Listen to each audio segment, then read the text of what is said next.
नमस्कार, आप देख रहे हैं एनडीटीवी इंडिया। केंद्रीय मंत्री धर्मेंद्र प्रधान ओडिशा की राजनीति के लिए बीजेपी का सबसे बड़ा नाम है। वो 15 साल के अंतराल के बाद संबलपुर लोकसभा सीट से चुनावी मैदान में उतर रहे हैं। उनको चुनौती देने के लिए बीजू जनता दल के प्रणव प्रकाश दास को भेजा गया है।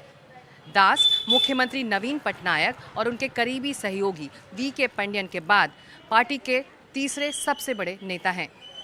ऐसे में संबलपुर की लड़ाई ना सिर्फ दिलचस्प हो गई है बल्कि हॉट भी है। देखिए मेरी ये खास रिपोर्ट।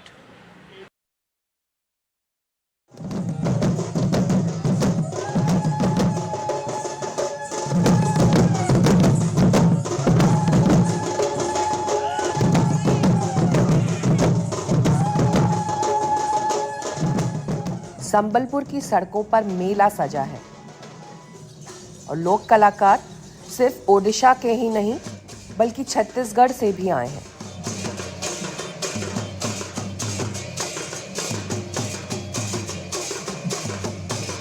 छत्तीसगढ़ में भी जाते हैं हम लोग, ऐसा कार्यक्रम होता है। तो डिमांड बढ़ती है चुनावों के टाइम आप कलाकारों की? डिमांड तो बढ़ता ही है। हम मजदूर जैसे नाचते हैं वैसे नाचते हैं। चलिए थोड़ा सा नाच के दिखा दीजिए, थोड़ा सा।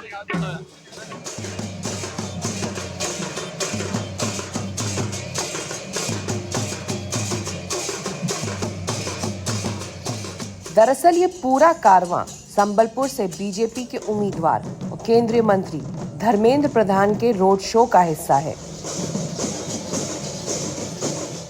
धर्मेंद्र प्रधान 15 साल के बाद चुनावी मैदान में उतर रहे हैं।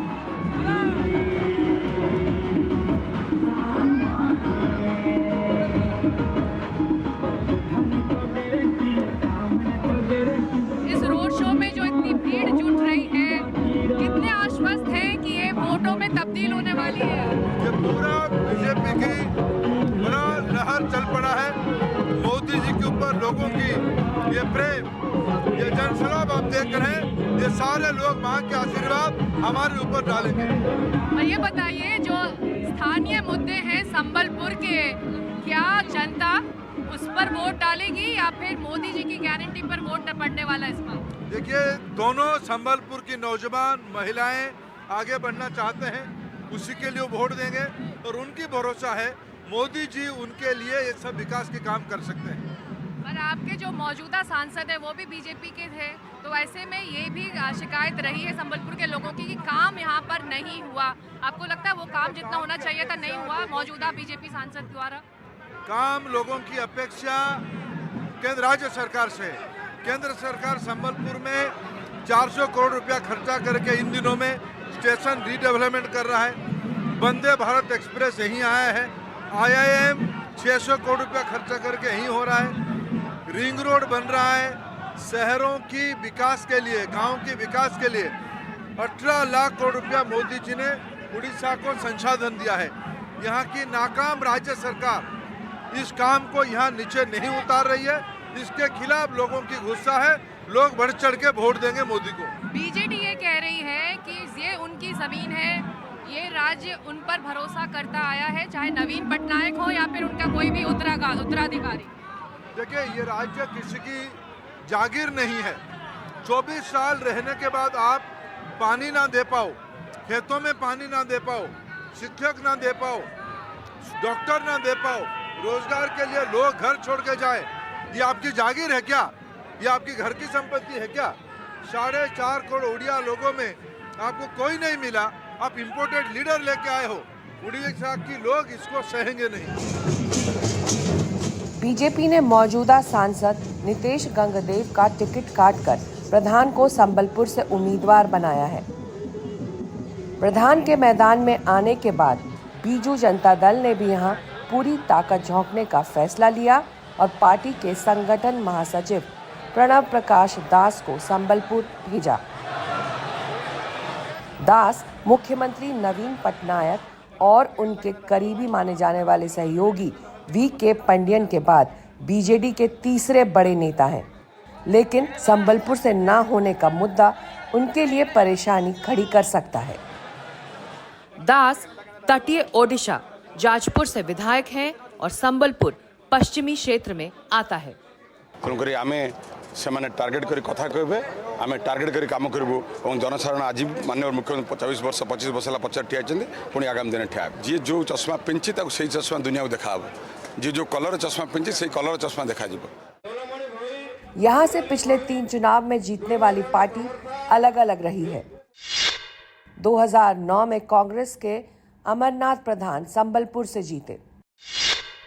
साल 2014 में मोदी लहर के बीच बीजू जनता दल के नागेंद्र प्रधान सांसद बने और 2019 में बीजेपी के नीतेश गंगदेव ने बाजी मारी। संबलपुर की जनता के मन में भी तरक्की और रोजगार की बातें हैं। पश्चिमी ओडिशा का बड़ा शहर होने के बावजूद संबलपुर को कई बुनियादी सहूलियतों का भी इंतजार है। हमारी पानी का बहुत प्रॉब्लम है, पानी सफिशिएंट देना मिलता नहीं है, फिर बहुत रास्ता भी प्रॉब्लम है। मेन चीज़ें हैं जिसको बोलते हैं कि वेस्टर्न ओडिशा डेवलपमेंट काउंसिल जो होता है आपका यहाँ पे जो मंच है वो यहाँ पे होना चाहिए संबलपुर में, ये यहाँ पे नहीं है सर। ये कहाँ पे है? ये भुवनेश्वर में। भुवनेश्वर में लोग कंट्रोल करते हैं कि वेस्टर्न ओडिशा का डेवलपमेंट कैसे होगा। संबलपुर के जितने भी वोटर हैं उन लोग का पहला बात तो है उन लोग को बेरोजगारी है, उन लोग को रोजगार चाहिए, मेडिकल फैसिलिटी होना चाहिए और जितने आपका स्टूडेंट है उनका भी डेवलपमेंट होना चाहिए। जो होता है बस आने के बाद में कोई पूछता नहीं है, कोई आता नहीं है, कोई जाता नहीं है, अपने अपने मस्त रहते हैं सब कुछ। पब्लिक से किसी को कोई मतलब ही नहीं है। जब तक इलेक्शन है जब तक तो माने ठीक है, उसके बाद माने कोई मतलब ही नहीं। इलेक्शन की टाइम आई तो नेता लोग घूमने लग गए, इलेक्शन खत्म हुआ फिर नेता गायब हो जाएंगे, मिस्टर इंडिया बन जाते हैं सारे। कैसे बन जाते हैं मिस्टर इंडिया? गायब हो जाते हैं, अदृश्य हो जाते हैं, दिखाई नहीं देते ना, क्या करोगे। बहुत चुनाव देखे, चुनाव तो वैसे ही है, अब रिजल्ट क्या आएगा ये पता नहीं है, लेकिन उम्मीद करते हैं कि कुछ अच्छा रिजल्ट आएगा। संबलपुर लोकसभा क्षेत्र में 7 विधानसभा सीटें आती हैं, जिनमें से 4 पिछली बार बीजेडी ने अपने नाम की थी और बीजेपी को 3 पर जीत हासिल हुई थी। ओडिशा में लोकसभा और विधानसभा चुनाव साथ हो रहे हैं। बीजेडी की कोशिश यही होगी कि वो विधानसभा की सीटें इस बार और बढ़ा ले, जबकि बीजेपी भी इस बार पूरी बढ़त का भरोसा रखे हुए है। साल 2014 में बीजेडी एक तरफा लड़ाई में जुटी हुई थी। अब उड़ीसा की जमीन एक बड़े चुनावी समर में तब्दील हो चुकी है। बीजेपी और बीजेडी आमने सामने हैं और दोनों की कोशिश यही है कि वो दूसरे को विधानसभा में विपक्ष में बैठाएं और दिल्ली ज़्यादा से ज़्यादा सांसद भेजें। संबलपुर की ये लड़ाई भी उसी कड़ी में एक है, लेकिन जनता का फरमान आखिरी होता है और ये 4 जून को साफ हो जाएगा। संबलपुर से कैमरामैन अशोक महाले के साथ सिकता देव, एनडीटीवी इंडिया। संबलपुर की साड़ियाँ ना सिर्फ देश में बल्कि दुनिया भर में मशहूर हैं। इनको बुनने वाले परिवार पीढ़ी दर पीढ़ी इस धरोहर को सहेज कर रखे हुए हैं, लेकिन वक्त के साथ साथ उनकी चुनौतियां भी बढ़ी हैं। उन्हें इंतज़ार है सरकार की मदद की, योजनाएं उनके दरवाजे तक पहुंचे। एक ऐसी ही महिला बुनकर से हमने संबलपुर में मुलाकात की।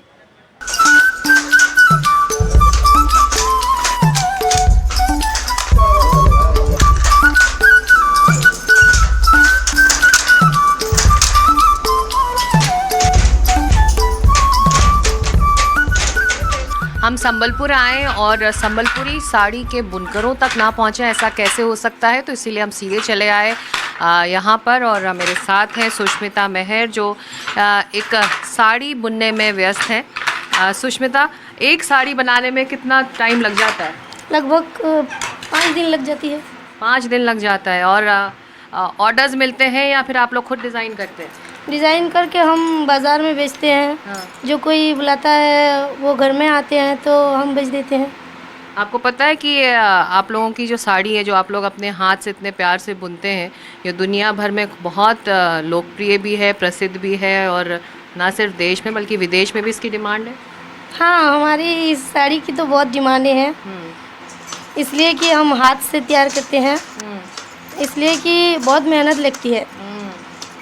हमारी साड़ी बहुत दूर दूर तक जाती है। तो ये बताइए, आप क्योंकि चुनावों का मौसम है, इसलिए मैं ये भी पूछना चाहूँगी कि सरकार की तरफ से, उम्मीदवारों की तरफ से आप लोगों को क्या कहा जाता है, कुछ मदद मिलती है? क्योंकि आप लोग इतनी मेहनत कर रहे हैं, आज जब तकनीक का ज़माना है, मशीन का ज़माना है, तब आप लोग हाथ से काम कर रहे हैं और इतनी मेहनत से इतनी खूबसूरत साड़ियाँ बनाते हैं, तो कुछ मदद मिलती है, नहीं मिलती है? मदद तो नहीं मिलती है, सरकार की तरफ से कुछ सहायता ज़रूर मिलती है कि ये घाई बनाने का, कि सोलार का, सब कुछ सुविधाएं देते हैं सरकार। हम तक नहीं पहुंच पाती है, कुछ गाँवों में पहुंचा है, हम लोगों के घर पे अभी तक नहीं आया है। आपको लगता है आप लोग इतनी मेहनत कर रहे हैं तो आप लोगों तक भी आनी चाहिए वो सुविधाएं, ताकि जो आप ये काम कर रही हैं ये ख़त्म ना हो जाए? क्योंकि कई जगहों पर तो धीरे धीरे ये हाथ से होने वाला काम ख़त्म हो रहा है क्योंकि सहूलियत नहीं मिल पाती है। मिलनी चाहिए ना, दुनिया भर में मिल रही है तो क्यों ना हमको भी मिले। तो इसलिए हम भी फॉर्म डाले हैं और हमको भी मिलने की आशा है। हमको उम्मीदवार कुछ आके कहते हैं अलग अलग पार्टियों के? नहीं, यहाँ पे नहीं आते हैं, मदद करेंगे नहीं करेंगे, यहाँ पे आते हैं लेकिन हम तक नहीं पहुँच पाते हैं। तो ये बताइए, आज जब मशीन का ज़माना है तो कंपटीशन रहता है मशीन से बने कपड़ों का आप लोगों के इस हाथ की मेहनत के साथ? मशीन में ये मेहनत नहीं दिखेगा। ये मेहनत हम लोग जो करते हैं ना, ये मेहनत हमारी मेहनत से बनाई हुई साड़ी है, ये जो मशीन में नहीं उतरेगा। मशीन में ऐसी साड़ी नहीं बनेगी। हम लोग जो बना सकते हैं वो लोग नहीं बना पाएंगे वो मशीन में। बिल्कुल सही कहा आपने। अगर हमको इस धरोहर को बचाना है तो कोशिश यही होनी चाहिए कि सुष्मिता जैसे बुनकरों तक वो तमाम सुविधाएं और सरकारी मदद पहुंचे, ताकि ये एक डाइंग आर्ट ना बनकर रह जाए, बल्कि इस धरोहर को हम जिस पर नाज करते हैं ये सालों साल आने वाली पीढ़ियों तक भी आगे बढ़े।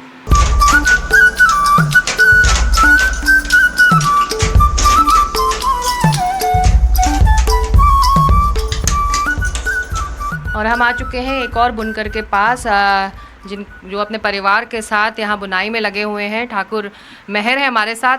ठाकुर जी, ये बताइए कि बहुत मेहनत से आप लोग साड़ी तैयार करते हैं और ये आपके लिए रोज़ का काम है, लेकिन चुनावी मौसम में सुविधाओं का भी इंतज़ार रहता है कि कोई आए और आपको कहे कि हम आपको मदद करने के लिए तैयार हैं? सोसाइटी की तरफ से कोई नहीं मिल रहा है, मदद नहीं मिल रहा है। जो भी आ रहा है वो सोसाइटी ले जा रहा है पैसे, मतलब कोई सरकारी पैसे आएगा वो सोसाइटी ले जा रहा है। तो सरकारी मदद आप तक पहुंच नहीं पाती? नहीं, पहुंच नहीं पाते हैं। तो आप लोग गुजारा कैसे कर रहे हैं? फिर ऑर्डर आता है तो करते कैसे? मालिक लोग मजूरी दे देते हैं ना, इसलिए गुजारा हो जाता है। बाकी जो आता है तो वो ले जाते हैं। वो इन्वर्टर आते हैं बुनकर की तरफ से, और भी बहुत चीज़ आते हैं जो नहीं मिलता। नहीं मिलता है, कुछ नहीं मिलता। कभी कभी मन करता है कि ये काम छोड़ के कुछ और काम कर लें कि आप तब भी, लेकिन ये रोज का काम है, घर का काम है, इसलिए करना पड़ता है, नहीं तो कुछ फायदा ज़्यादा नहीं है। सरकार दे रहा है, हम लोग जान रहे हैं, लेकिन सोसाइटी तरफ से सब ले जा रहे हैं लोग, वो आप तक पहुंच नहीं रहा।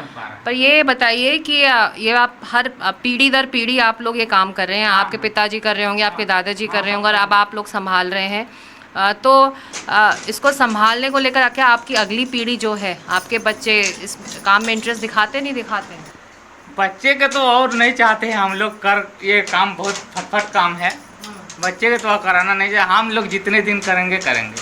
पर चुनाव का मौसम है, वोट मांगने के लिए नेता आ रहे हैं, राजनीतिक पार्टियां आ रही हैं, आप लोग तक लोग आते हैं, कुछ वादा करके जाते हैं, कुछ बता के जाते हैं? बहुत लोग कहते हैं ये कर दूंगा, वो कर दूंगा, सोलार लाइट दूंगा, लेकिन आज तक नहीं पहुँचा।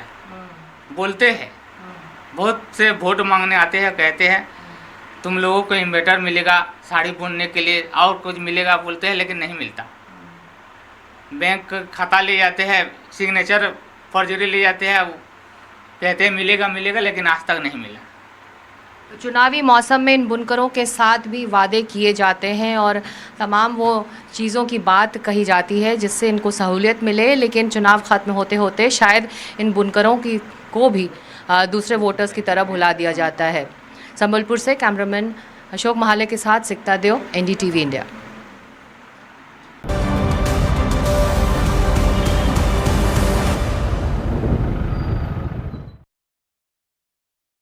आप देख रहे हैं NDTV इंडिया और अब बात संबलपुर के सरसतिया की। सरसतिया यानी कि वो पकवान जो एक धरोहर भी है। सदियों से ये पकवान संबलपुर में बनाया जाता था, लेकिन अब इसके बनाने वाले 2 ही परिवार इस शहर में बचे हुए हैं। एक पेड़ की गोंद और छाल को मिलाकर ये पकवान तैयार किया जाता है। इन 2 परिवारों में से एक हलवाई से हमने भी मुलाकात की है। आइए सुनते हैं सरसतिया की पूरी कहानी उन्हीं की जुबानी।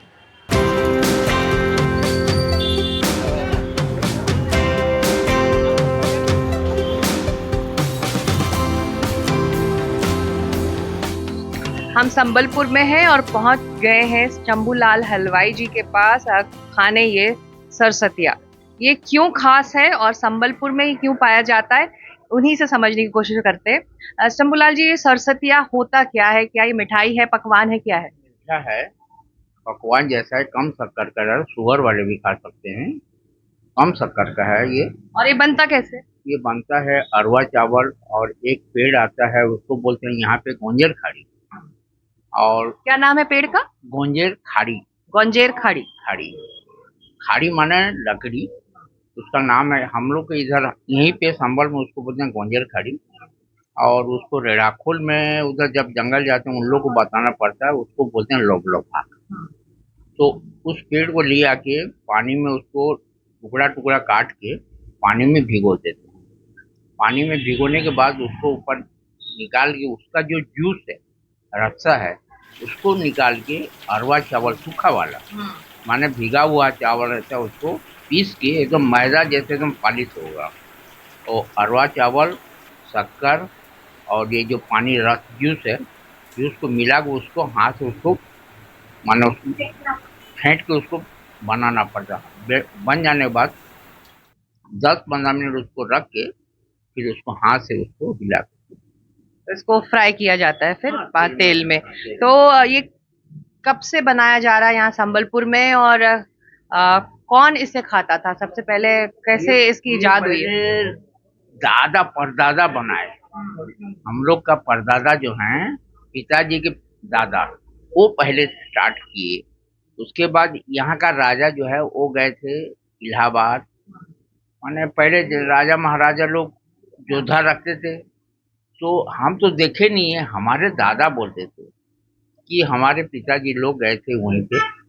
तो राजा लोग वहीं बोले कि ये क्या चीज़ है, तो बोले ये है सरसतिया। तो बोले ये बनता कैसा है, तो उन लोग को बोले कि ये लकड़ी से बनता। तो बोला यार लकड़ी से कैसे बनेगा? बोले बनता है हमारा गुड़िया जो है, गुड़िया हमारे यहाँ हम लोग इधर गुड़िया बोलते हैं, उधर बोलते हैं हलवाई। बोले हलवाई को बुलाओ। तो हलवाई आए, बोले कि हमारे परदादा आए। बोले हाँ सर, ये लकड़ी से ही बनता है और एक पेड़ के जूस से ही बनता है। तो बोले सही में? बोले हाँ सही में। और जो रबड़ी बोलते हैं, उस टाइम दूध मिलता था, रबड़ी उनको जब खिलाए तो वो बोले रबड़ी कैसा होता है? बोले दूध होता है। बोले रबड़ी भी खाए थे, वो दोनों खाए थे, तो उनको बहुत खुश लगा यहाँ का राजा। तो ये रबड़ी के साथ भी खा सकते हैं? एक नंबर, बहुत बढ़िया, बहुत बढ़िया, माने सोने पे सुहागा। तो ये संबलपुर में मिलता है और 2 ही हलवाई हैं, आप हैं और एक और हलवाई हैं जो इस विरासत को संभाले हुए हैं, और किसी को नहीं आता? ये सब जो आता है, जो ये टीवी मोबाइल में जैसे मीडिया वाले ये सब छोड़ देते हैं, उसी को ट्राई माने ये करके कॉपी करके नकल करके उसको बनाते हैं। लेकिन ओरिजिनल जो इसका जो स्वाद है, टेस्ट है, कितना परिमाण आपके हाथों से ही आता है। हाँ, तो उसका कितना परिमाण में कितना देना है, उन लोगों को थोड़ी खाली बनाने का उन लोग जानते हैं उन लोग, लेकिन कितना देना पड़ता है, कितना परिमाण देना है, उसका माने सॉफ्ट पॉन कैसे आएगा, वो उनको थोड़ी मालूम। बना देते माने आदमी लोग को बन जाने से ये समझ जाते हैं कि हाँ बन गया सरसतिया। शंभूलाल जी हैं ओरिजिनल हलवाई जो ये सरसतिया संबलपुर में बनाते हैं, और ये संबलपुर की ही खासियत है, देश के किसी भी हिस्से में आपको ये नहीं मिलेगा। और संबलपुर में सिर्फ 2 ही हलवाई इसको बनाना जानते हैं। तो अगर आप संबलपुर आए तो इसे ज़रूर ट्राई करें।